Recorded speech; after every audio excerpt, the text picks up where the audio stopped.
Hello, everyone. Hi. Hi. Oh, nice mug, Jordan. Yeah. It's beautiful. It's beautiful. Boom. Nice, nice. I'm not going to show you mine because I don't have one of those mugs right now. I mean, it's in the cupboard, but I made coffee in a different cup this morning. Because she threw it away. She was like, Stupid forget Yeah. this mug. No, I did not. I love that mug. All its wonky glory.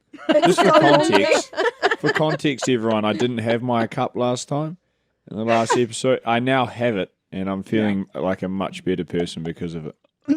You are a much better person because of Oh, it. thank goodness. And Close folks, call. if you want to be a much better person, you can order one of our mugs if you want. Do we have merch set up? Do we have an we could do e-commerce that, store and- yet? What's going on there? I think, you could totally order one. And if you want to be one of the original crew, you could have a wonky one, or you could be normal and get a straight one like Ashton's, because Ashton's is the only one that's straight.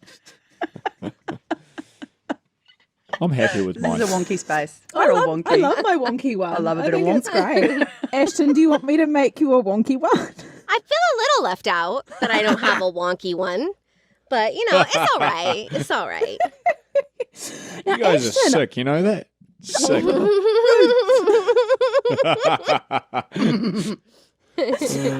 Ashton, I saw you had such a cool weekend. What did you do in your weekend? Did. Yeah. So about a year ago, my friends and I saw that a particular band that we all love very, very much was doing a tour again. And this particular band is like a California, Los Angeles based band. They're a little band you may have heard of called the Red Hot Chili Peppers. Oh, the chilies. Oh no, I've not heard of them. Who are they? Just can you sing one of their songs? Just let us know, just so we're all on the same page. Yeah, so I'm no Anthony Kiedis, but we really love this band, and we all got together, bought tickets to attend the concert that they had in Los Angeles, and we got to go to the new SoFi Stadium, which I haven't been to. It's like the new football stadium that we have here, brand new built. It was the first time I got to be there, and it was such a good show. Oh my gosh, Yeah? such a good show. Consummate they are professionals, so though, right? phenomenal. They've been doing this for a they're- long time. They are fantastic. And man, these guys are they've been in the business for a minute, and they're just still out there doing their thing. And it was John Frusciante, who is the original guitar player for the Red Hot Chili Peppers, who took a break from the band for a while, is actually back. And so I got to see him playing with them. Oh my gosh. And it was just so good. If you ever get a chance to see the Red Hot Chili Peppers, I highly recommend you go. It was also just really special because it was kind of like a homecoming for them. They're from Los Angeles. They sing their songs about California and Los Angeles. And to sing those songs while you are in that city, they're singing about, the city I live in, the city of angels, and that's where you guys all are together. It's just it was magical. It was so good. Oh, so good. I love there's honestly going and seeing a good band, listening to good music, there just isn't anything else like it. It just transports you, That's awesome. It was so good. So good. Oh, I'm so jealous. I would love to go to the Chili Peppers. They sound like they'd be, even if you weren't familiar with their music, their performance would be absolutely amazing. Oh, yeah. All right, shall we kick into today's episode, everybody? Let's go. Alrighty, let's go. Hello, welcome back, everybody, to the Good Talkers podcast. I am Tessa Livingston, and as always, I am joined by the fabulous Deanna Cooney. Hello, Deanna. Thanks. Hi. And the wonderful Ashton Haugen. Hello. Hi. And as always, our excellent, fantabulous, wonderful producer, Jordan. Hello, Jordan. I'll take all those compliments. Hello. Well deserved. As you well deserved. should. Well deserved.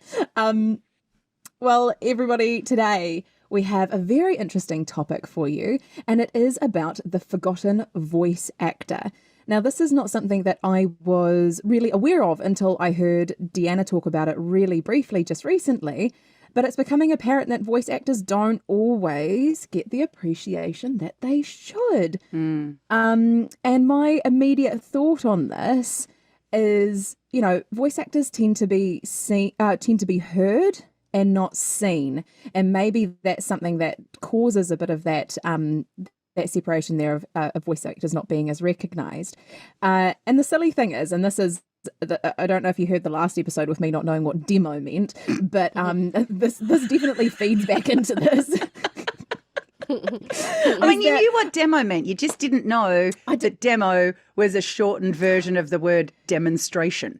Yeah, no, so that's because I've only ever heard people say, "Oh, can I have your demo reel?" No one has ever said to me, "Can I have your demonstration reel?" So well, that's because nobody says, "Can I have your demonstration reel?" Oh yeah, but then people like me get confused. Okay, not fair.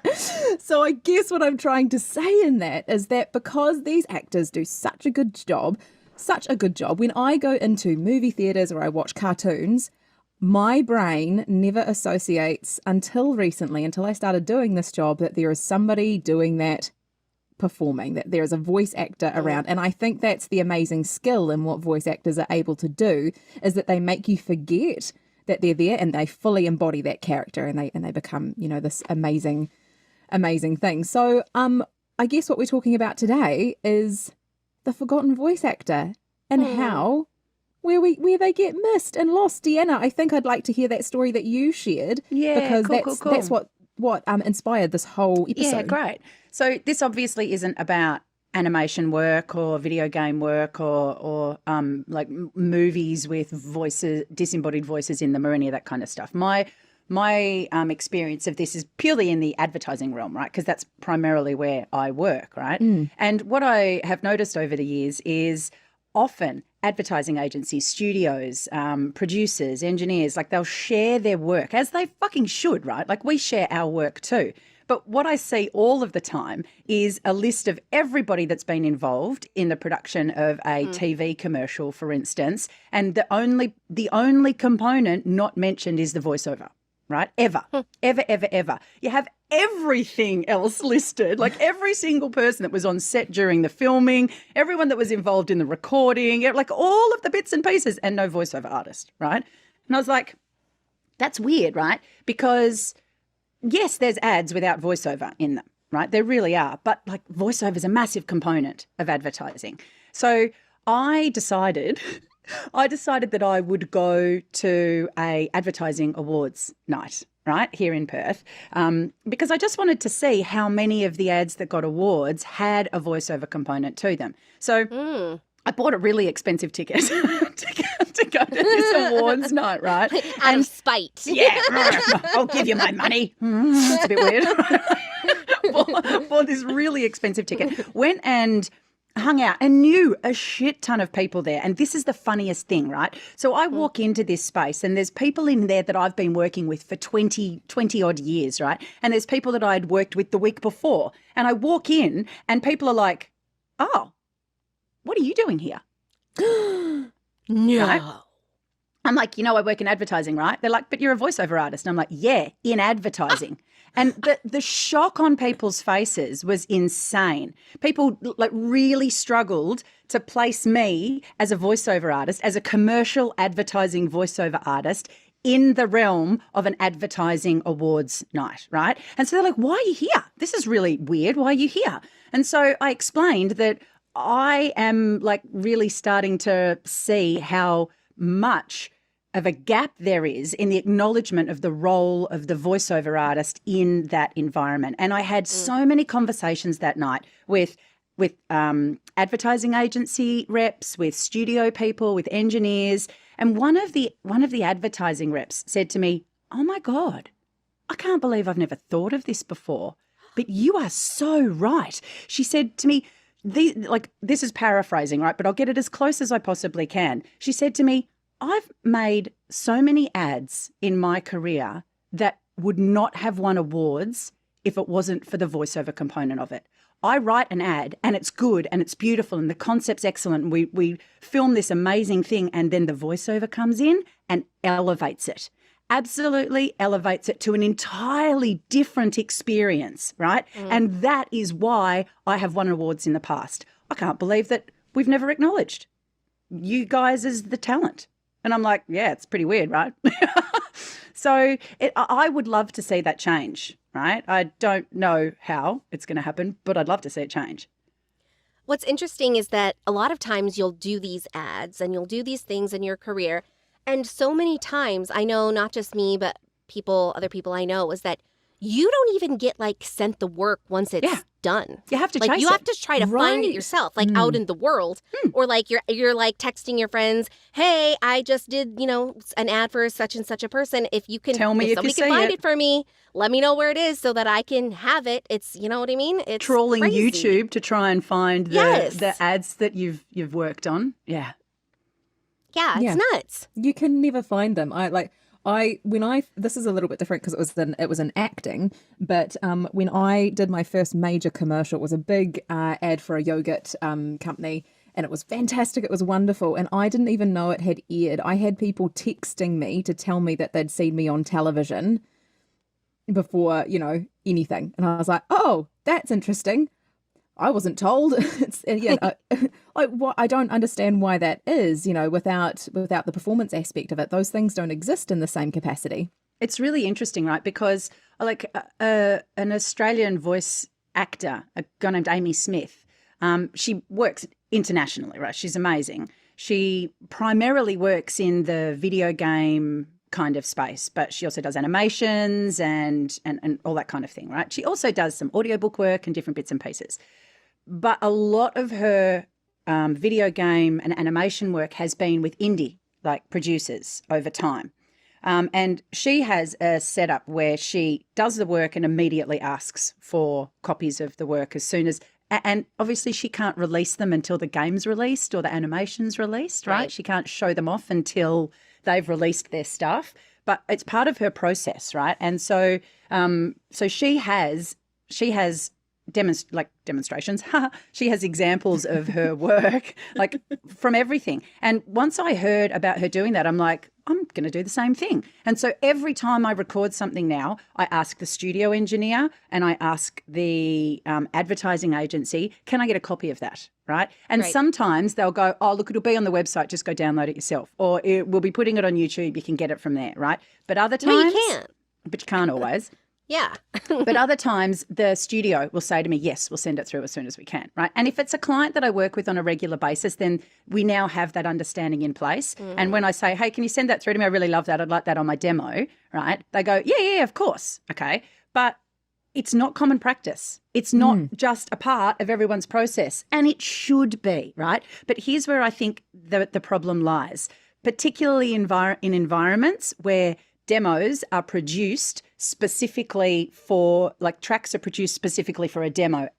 In Australia, we use work that we've done for our demos. So there's a bit more, there's a bit more acceptance of, hey, can I have that please for my demo, Yeah, I feel like here, especially in spaces like in video games specifically, they're so heavily inundated with NDAs and confidentiality that I think it would be even faux pas for me to even ask if I could have that in that space.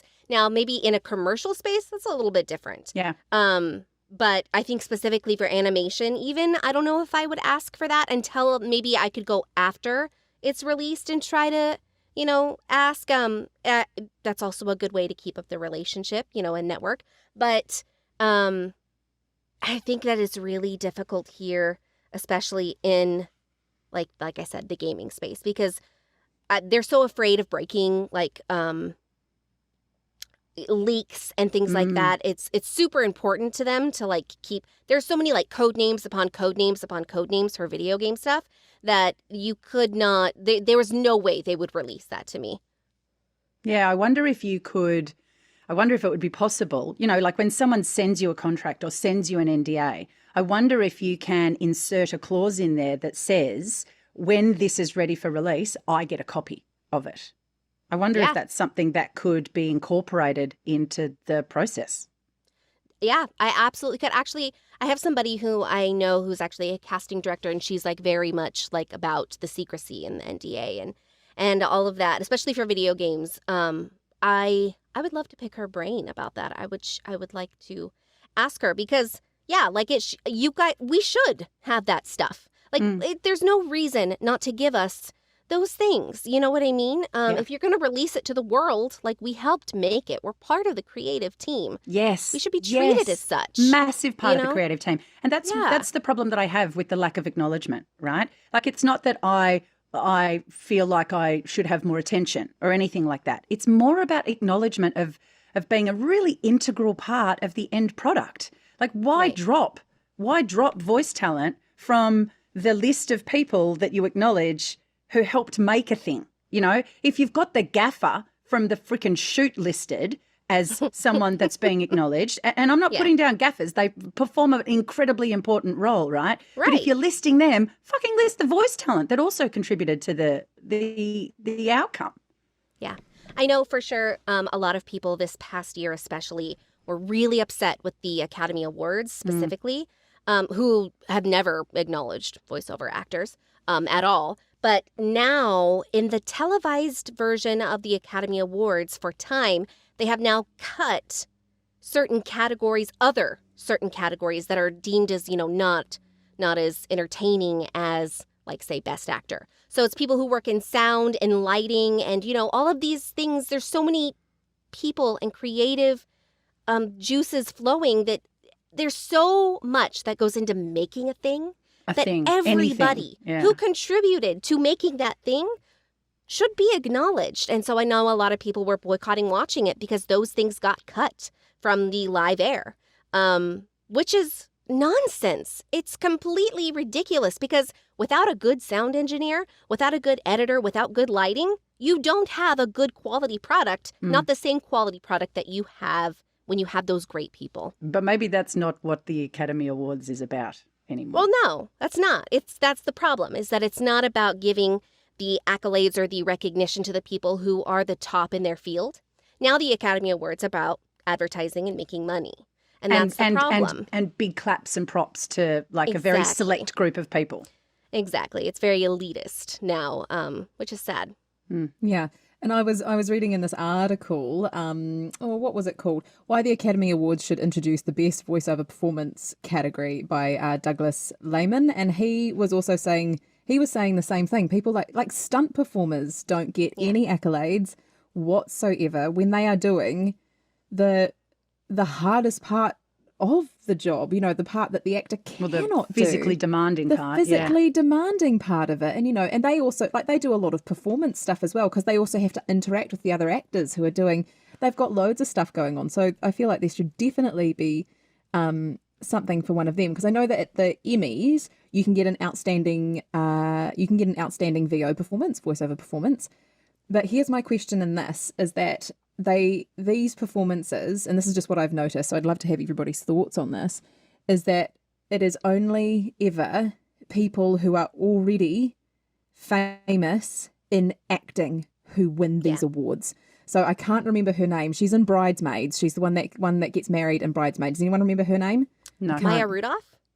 Yes. Cool. So I think she won or she was nominated. I can't remember what I read now. And I remember thinking, what about the people who have dedicated their lives to this practice, who haven't been seen on camera before, so nobody knows what they look like, who do not get any recognition in this? Do either of you have any thoughts on this? I don't know if they should be had. I have every thought. I think it comes down to the fact that people don't recognize voice actors as actors. They just don't. Unless you are on screen, an on-screen actor or a stage actor, I don't think they recognize the people who only do voiceover as actual actors. I think the problem in that is where the root of the problem is. I think there's lots of other problems surrounding that. But I think that is the thing, the root of the issue. I think another thing that is the root of the issue is that a lot of the projects that voice actors primarily are known for or work on are seen as like second-class art forms, like animation, like video games. These things are although they are consumed rapidly by the public, everybody loves to watch animation and cartoons on TV and video games. Like people consume these all the time, yet if you're not an on-screen actor, they still are not considering you like an actor. They should be an art form that is just as valid as a dramatic piece of, a dramatic film. Because it's still our art. Like, it's just as valid. Yeah, it's just as important to, like, the zeitgeist as anything else. I think I don't even know if it's about drama, dramatic performance. I think it's got to do with the concept of fame, right?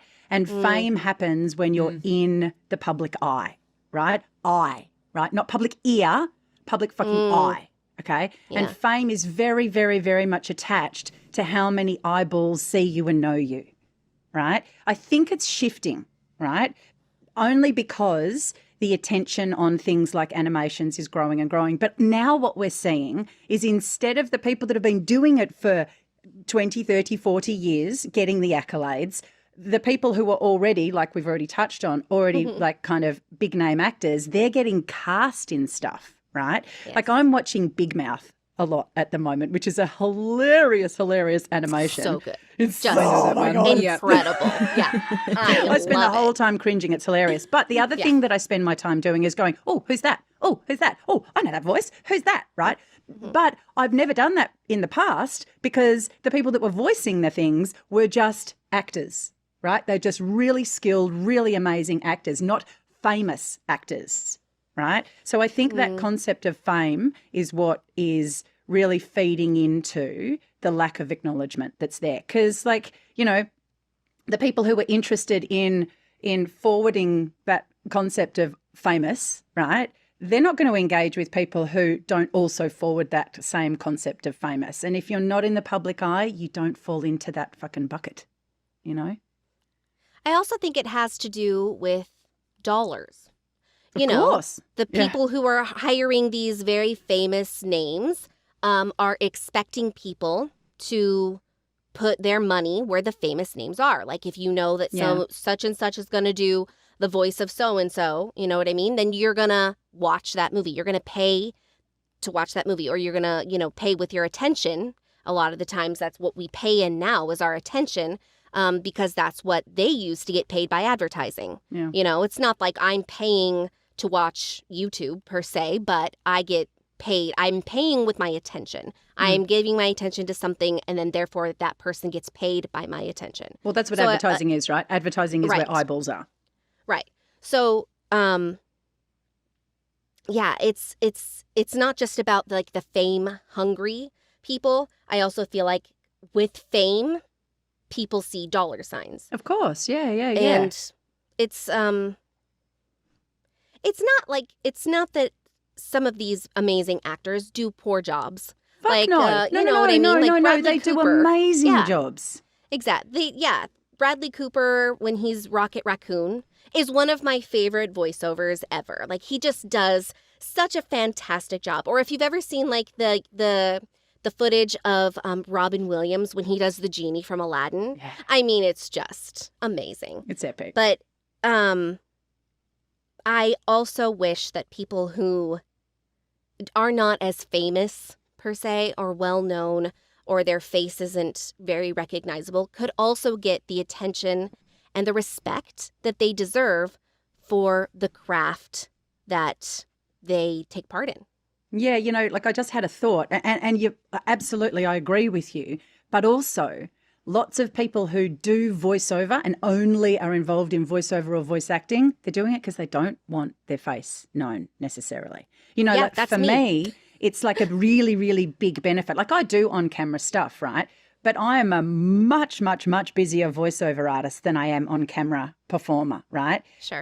If people were aware of who I was just by listening to what I did, and like, I'm all over the airwaves, right? Like, on television, on radio, online, in cinemas, my voice is fucking everywhere. And if people knew that was me, then there'd be a lot more recognition just from the general public, and a lot less privacy in my life, and I really value that. Right. I think the exception to, like, what we're talking about is probably a really interesting area of voiceover that I don't have any experience in, but I am fascinated with, and that's motion capture. I think motion capture, especially for video games, like your face is out there. Like they're creating the character based on your looks and based on your movements for video game. And what's interesting is that there are accolades for people who do motion capture. Like BAFTA recognizes it. The Game Awards recognizes it. There are people who are giving like these motion capture artists, starting to give them respect, which is amazing. But I think it's interesting that, like you said, it's where the eyes are. Like you still see these people in this video game. You still see them with your eyes, or the rendering of their likeness, you know, with your eyes. And is that why that area of voiceover and acting is becoming more respected?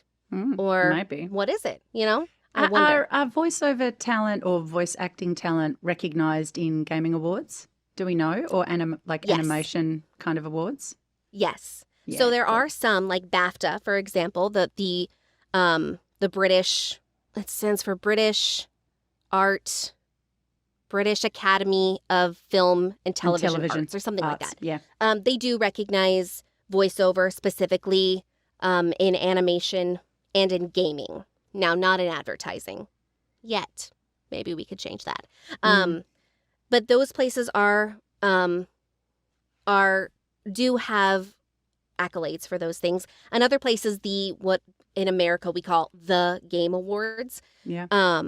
They're worldwide, but there's also one category for performance.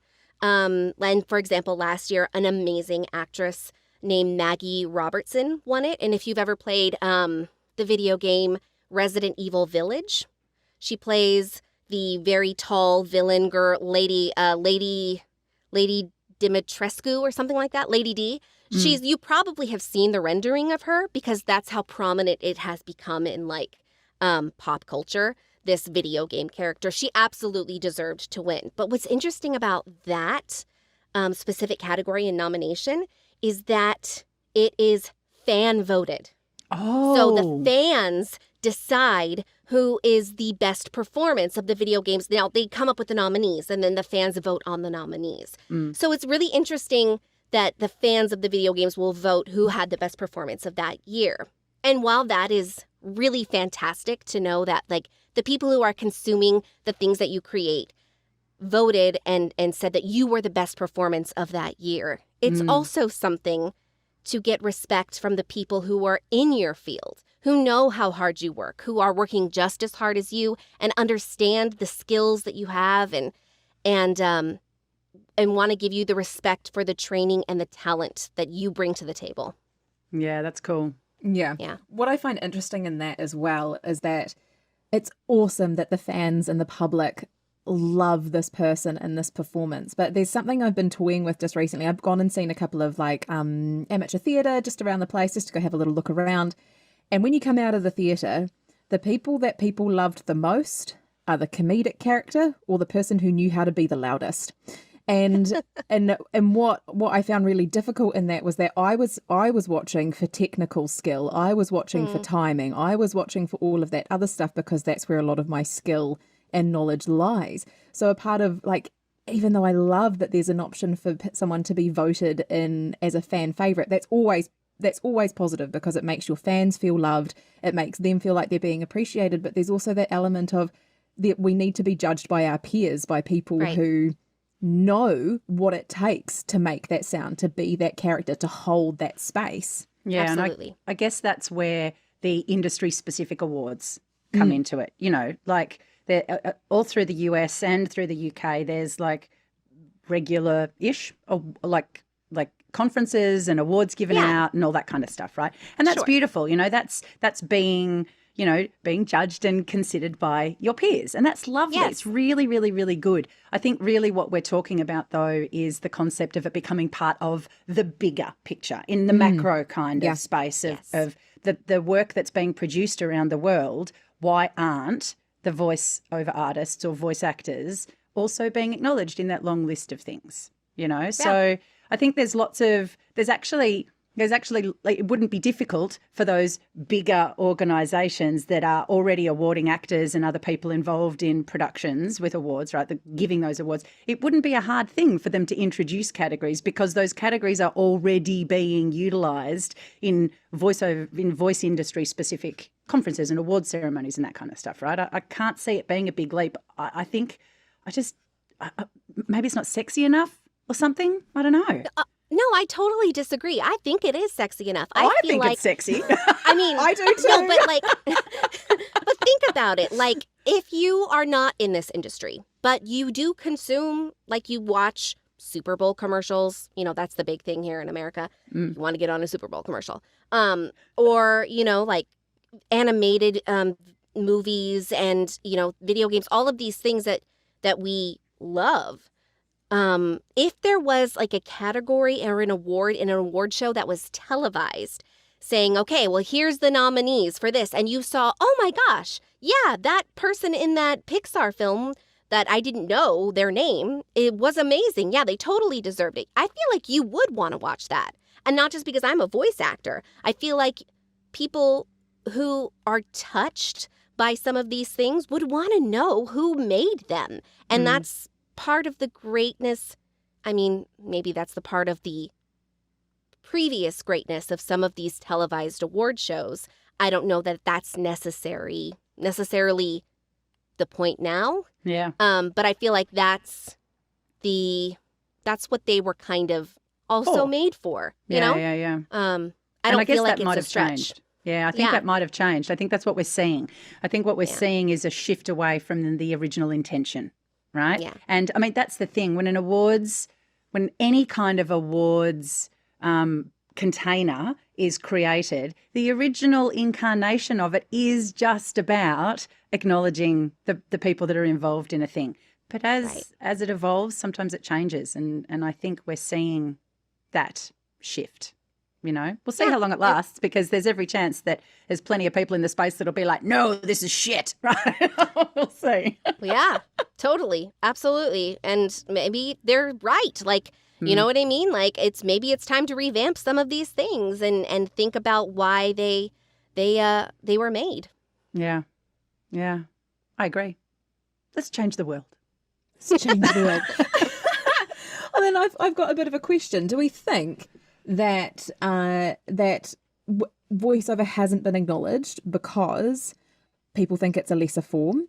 Do we think that it's just part of the thought that it just hasn't been thought about, like you were saying, Deanna? Or is there that little bit, because what I heard a lot in there was that people who tend to be behind a mic potentially don't want to be famous. They don't want to be in the public eye. Do you think there's anything else to add to that list as to maybe why voiceover hasn't been acknowledged? I know that's a bit of a backwards question, but that's what I'm going to go with. Yeah, Ashton. So in that article I have a lot to say about this, sorry. In that article that you referenced before, I noticed that there was a quote from Chris Rock. And no shade to Chris Rock. I ain't no Will Smith or nothing, but no shade to Chris Rock. But he said that doing voiceover or voicing an animated film, I think that's what he was referring to, was quote unquote the easiest job. Yeah. And then they did like the whole, let's just see how many voices we can do. It had that kind of feeling about it. Yeah, that was Tara Strong, who's an amazing voiceover character actor. And she was like, okay, well, Chris Rock, if it's so easy, you know what I mean? Let's see how many voices you can do and how many voices I can do. Oh, that would have been fun to watch. That would have been hysterical to watch. Because the truth is, maybe it is easy for Chris Rock. Because when Chris Rock goes into the booth, he's still being Chris Rock. But now he's Chris Rock as a zebra. You know what I mean? Yeah. Tara Strong goes into the booth and she's literally becoming Harley Quinn or the Clock from Loki or any one of the million other voices that she does. Yeah. And they're all different and they're all amazing. And that's not something someone who thinks that this job is easy could possibly understand. Yeah. And what I find interesting in that as well is that because I know lots of people are born with abilities and skills in different regions, like we've all got things that we're designed to do better than other people. And I think what gets forgotten is that actors coming into the booth, you do not get to use your body. And that's something that makes things really, really tricky. Like for me, figuring out how to get inside the booth and start doing character voices and things like that. Funnily enough, for me as a person, I found it easier to delve into a character and be more raw and more authentic standing inside a box than what I did in front of a camera.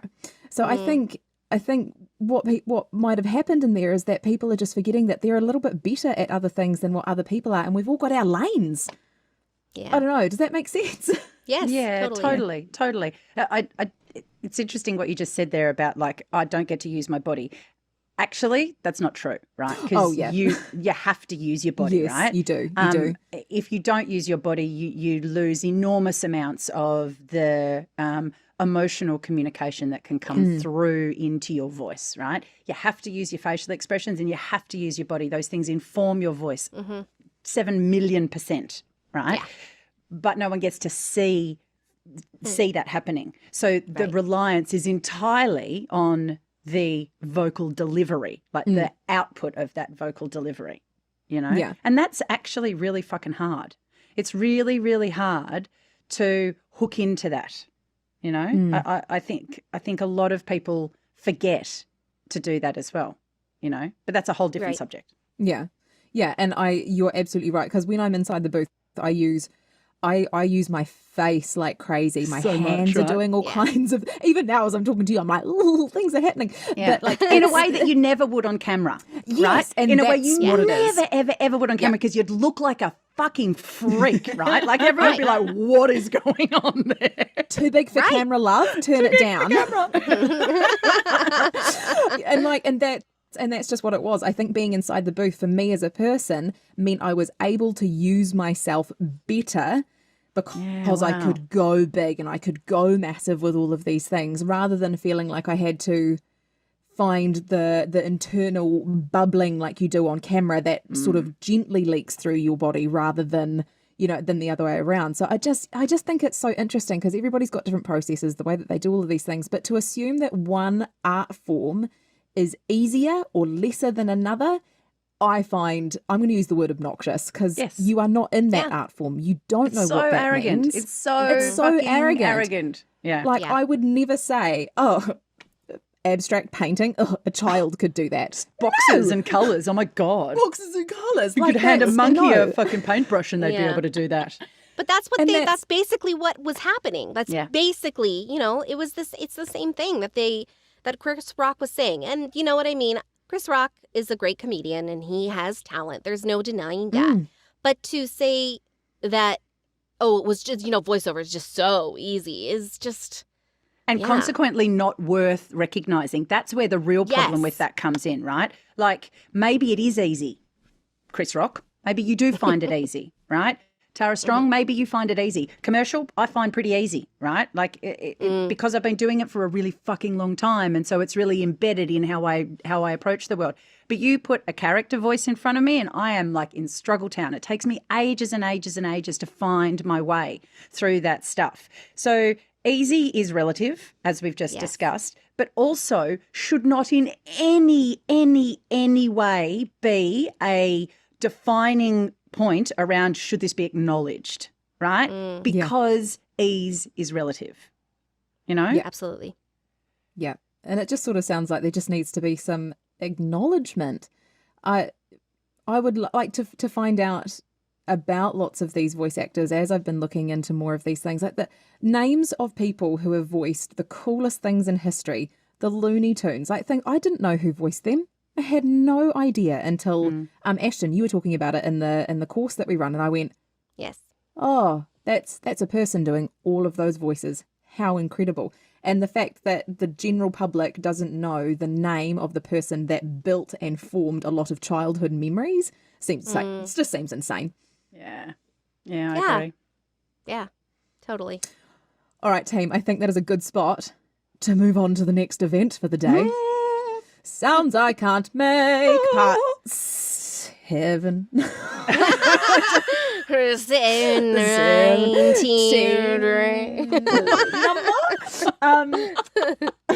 I wanted to continue on the success that we had with the baby sounds, because I thought we were successful in the baby sounds. Oh, baby sounds, yes. Baby Yeah, sounds, we did it. Yeah. Not the uvula. Not the puppy dog whiny thing. No. No, not at all successful. It wasn't for me, everyone. It wasn't for me. Let's just remember baby sounds. That was awesome. Exactly. So I wanted to take baby sounds and I wanted to I was going to say put it on acid, but I want to take the baby sounds. I don't know if that's appropriate or not. And put it on acid. And as soon as I tell you what it is that we are doing, you will fully understand why I have said what I have said. Now, there is a wonderful yellow character that we all know and love. And there are many and many and many and many and many and many and many of them. Yeah. Now, does anybody know what I'm talking about? Minions. Everybody knows what you're talking about. Minions. Now, I have a lovely video of a girl from TikTok, because again, I spend way too much time there. Her name is Oh, I know. I told myself I would never get it, and then I got it, and now I'm stuck. It's awful. Paige Zilber. Now, she is like a beatboxer and voiceover artist, so and does lots and lots of sound. So she is doing Minion sounds. So I'm just going to play some of the Minion sound, and we're just going to pick a bit and just give it a go. Yay. Okay, great. We're in. All right, let's turn on my noise. Let's not have any fumbling with my phone again. All right, here we go. That's just part of the segment, isn't it? Me fumbling with my phone. I think it is now. Like, You know, I'm going to have to play like a fun game with this. Be like, I'm just going to put it somewhere stupid in my phone rather than put it in a folder and see how long I can drag it out for. All right, here we go.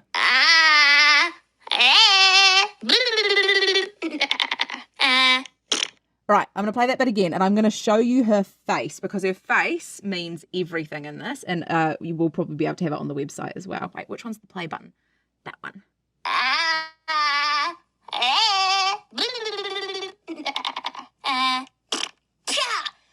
Idiot.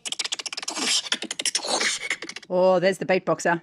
There's the beatbox. Yeah. There's the beatbox. So I just want to do the front bit. Let's not try and mimic the beatbox part, right? I can't do the beatbox. I'll play it for you one more time. I reckon if we can just do those 3 bits. Sure. Yeah. What are we thinking? so it's 3 different sounds, technically. It's actually Sort of. 3. Yeah. So Yeah, so we've got an yeah.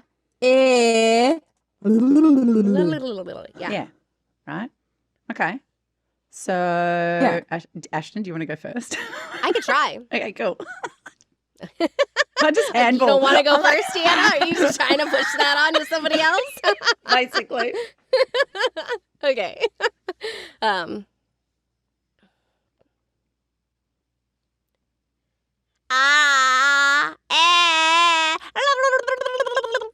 That probably wasn't very accurate at the end, but it's like 3 different sounds. That's hard to memorize.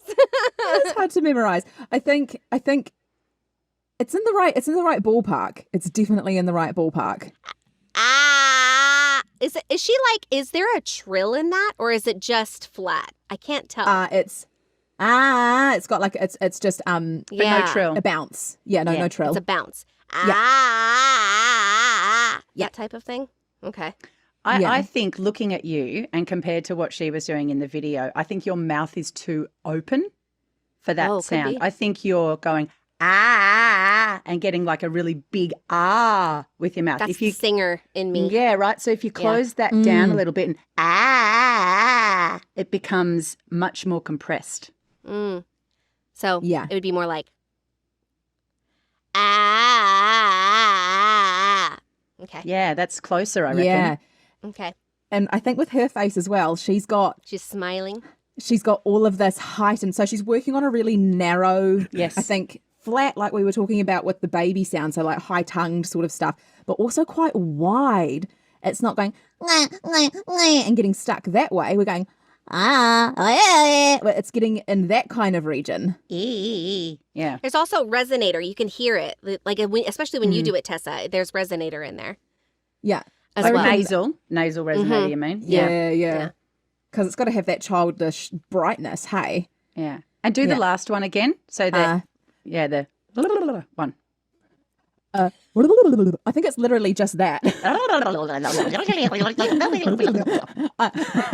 play it. Yeah, you've got that one down. Like you can do that. Yeah. I own that shit. I'm basically a minion. Oh, look at her face. Look at her face. This will make it so much easier.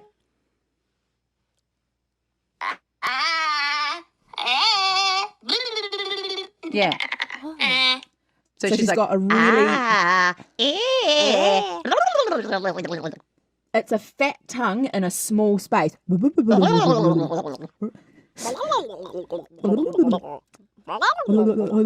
sure, Ashton, make sure you're pushing the sound forward, right? Like try aiming it like forward out of your mouth, like you're pushing it out of your nose and your hard palate, because it's getting stuck in the back of your throat and you're going. It is. I'm still doing the uvula trills. Yeah.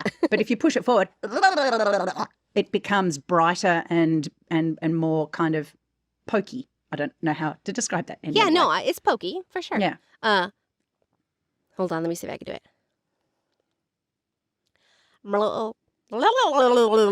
As closer. See, the end of my tongue does not like to move that quickly.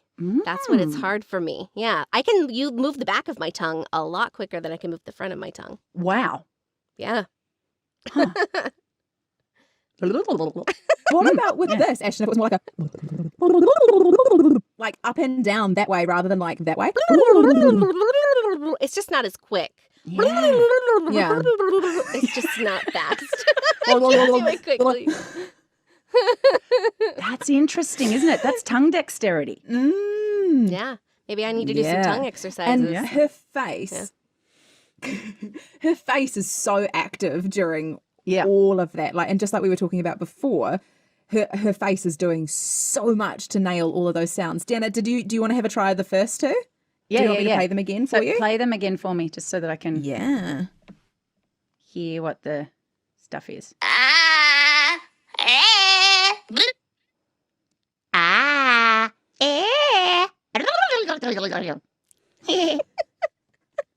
think you really are part minion, like for real.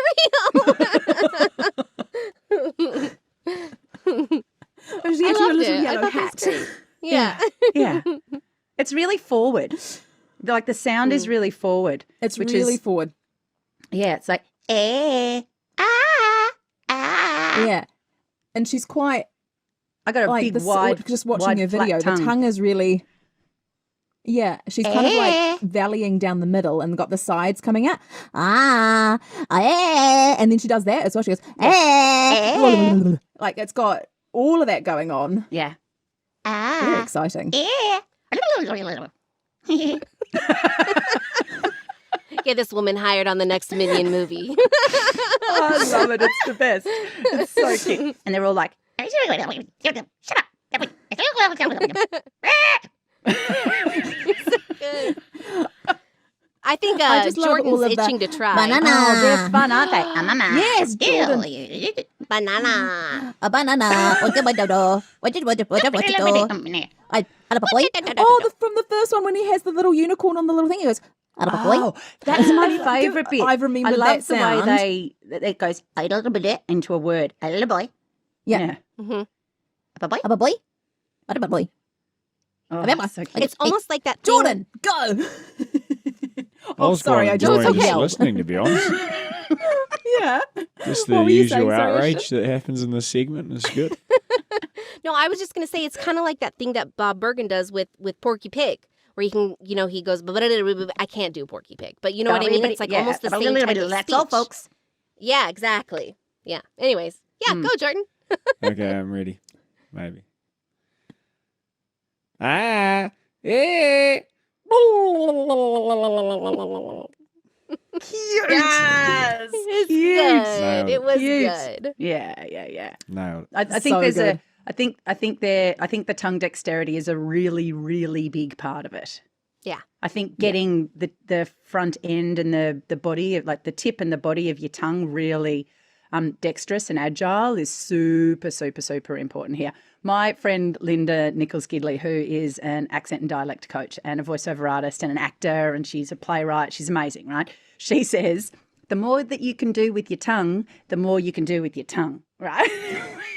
Wink, wink. Yeah, You know, I know, right? eyebrows, There's eyebrows. Oh my goodness. eyebrows in there, right? And it's meant to be like that, right? But also it's true, right? So the more dexterity and agility you have in your tongue, the more like versatility you have as a sound production unit, right? So because so much of it comes from tongue placement, you know, and we're going to do another episode talking about accents and dialects pretty soon, aren't we? Yes, we are. So we can dig much more into like tongue stuff when we do that one. Dig into the old tongue stuff. Well, team. God, talking about eyebrows. Oh, I know. Do we think we could make this sound? I think I can. Yeah, I mean, I feel like if I got my tongue a little bit more dexterous, I bet I could do it. But I mean, Deanna, like, you know, just put Minion. It's Deanna Minion Cooney now. That's what we're gonna call you. I reckon it's just because I've got kids, right? Like they're not young enough anymore for me to make stupid sounds at them. And in fact, they roll their eyes in shame because they're teenagers, right? But when they were little, that was like we did lots and lots and lots of that because it's really important for development to make a broad range of sounds and explore lots and lots of different like postures and shapes and that kind of stuff. So I did a lot of that shit when my kids were little. Awesome. Maybe I should have some kids. That might help with my voiceover No, career. just go to a daycare centre, play with someone else's kids. But ask permission Jordan's first. like, no. Ask permission first. Ask first. There's Just better show up, ways, yeah, mate. can I There's play better with the ways to kids? improve your Just career. hang out at the fence. Let me listen to the sounds you make. Maybe not. Oh my goodness! Let's not divulge too far down that track. I think that is a really good place to wrap up. I really loved today's discussion about the forgotten voiceover actor because I think it is a problem. It is. Some people need to be recognised for the amazing skill and the dedication they have to this incredible craft. So I'm sure we will talk about it again at some point in time. If anybody has any questions about it, please let us know. We had a sound we could make, varying degrees of makeableness. Yep. But yes, we could make it. So that's good. And that is it from us today. So if you have any questions about voiceover or have a story you want to share, send us an email, a voice note, a video. We would love to hear from, read from, and see from you. All the options. All the options are available. So if you would like to send those through, you can send them through to thegoodtalkerspodcast@gmail.com. And if you search that in any of your socials, you will find us. We would love to hear from you. And that is it. Thank you so much for joining us today and enjoy whatever you are doing for the rest of your day. Enjoy yourselves. Have a lovely day. Goodbye, folks. Ciao. Bye, everybody. Ciao.